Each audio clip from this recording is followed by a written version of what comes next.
What's happening, my brothers and sisters of iron? It's PK here from Fringe Sport, and I'm here to talk about one of my favorite things today, barbells. Specifically, what are 3 things to look for in your first barbell? But before we jump into that, I want to invite you to join me in our private Facebook community, Garage Gym Revolution.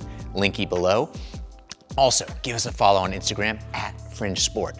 All right, let's jump in. Barbells. It should be simple, right? It's just a rod of steel with a couple of sleeves on the end.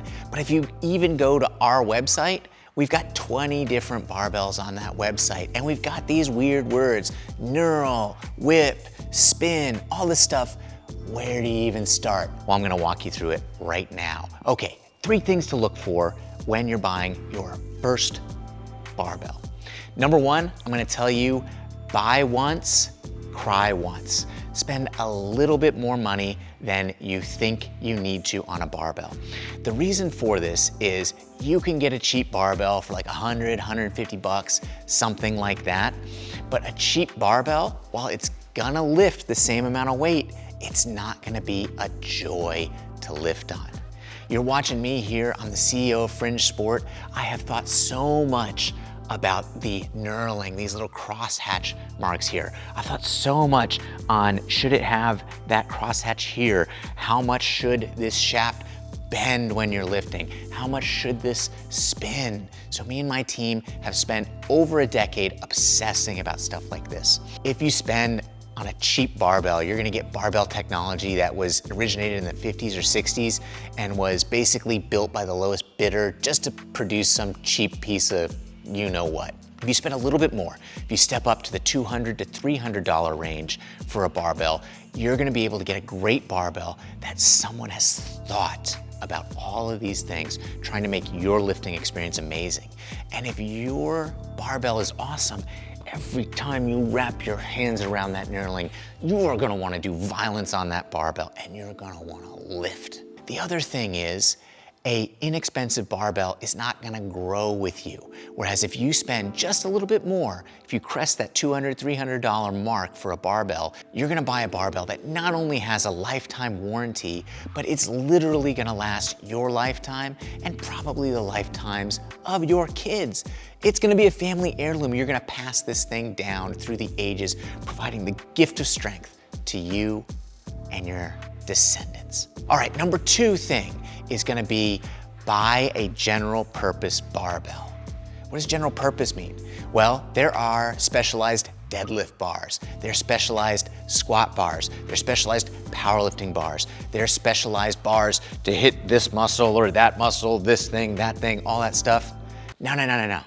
For your first barbell, you don't want any of that. Those are all great bars, but they are special purpose bars. For your first barbell, you're gonna wanna buy a general purpose bar that does everything pretty darn well. Now, I'm sure you've heard the saying, jack of all trades, master of none. Well, here's the thing. A specialty barbell is a master typically of one trade, but does all the rest usually pretty poorly.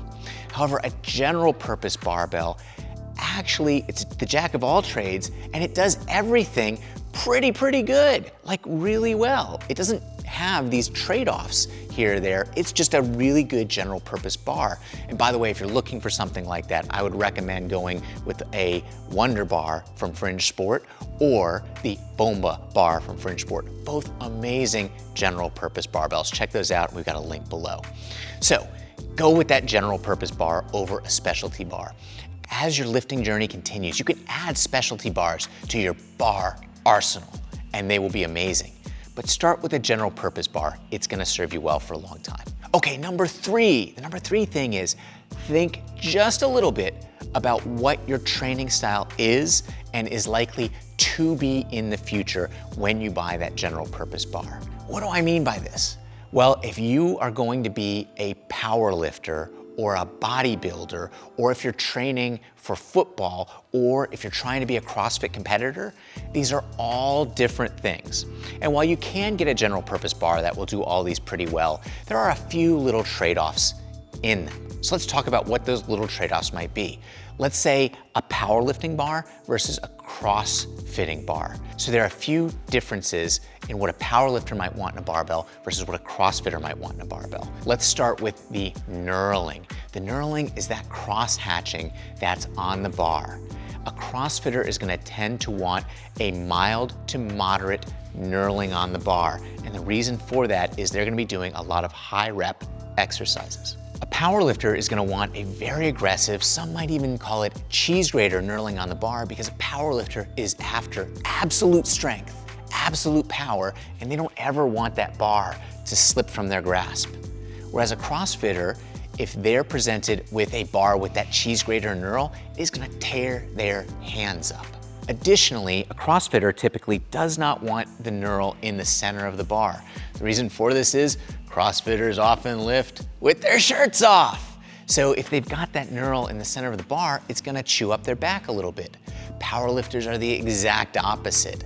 They never lift with their shirts off, and indeed, they often put a lot of chalk on their back. So they want a nice knurl in the center to grip their shirt so that the bar doesn't slide off. So that was knurl and what the difference might be. Now let's talk about the diameter of the shaft. Again, we're talking about powerlifter versus CrossFitter. A powerlifter tends to want a relatively wide, like big shaft diameter, whereas a CrossFitter tends to want a somewhat smaller shaft diameter. The reason for that is, with a smaller shaft diameter, it's easier to wrap your hand all the way around that bar and get a nice firm grip for those high rep CrossFit style movements. It's also easy to do a hook grip, which is that you grip first with your thumb and then you overlap your thumb with your fingers. Powerlifters typically never do a hook grip, and rather they want a thick shaft diameter that does not have very much flex in the bar and also has a larger contact area for their hand onto the bar, because again, they are interested in absolute strength. So knurl, shaft diameter, and then finally spin around the collars. Now, both the bars that I mentioned earlier, the Wonder Bar and the Bomba Bar, have a nice moderate spin on the collars. If you're a power lifter, you want a moderate or even slow spin on the collars, because you don't want these collars actually moving all that much when you've loaded plates on it. However, if you're a CrossFitter or Olympic weightlifter, you actually want a nice buttery, moderate to fast spin around the collars, because you're often taking the bar from floor to shoulder or floor to overhead, and that nice spin on the collars is going to help you in those movements. Conversely, let's go back to powerlifters again.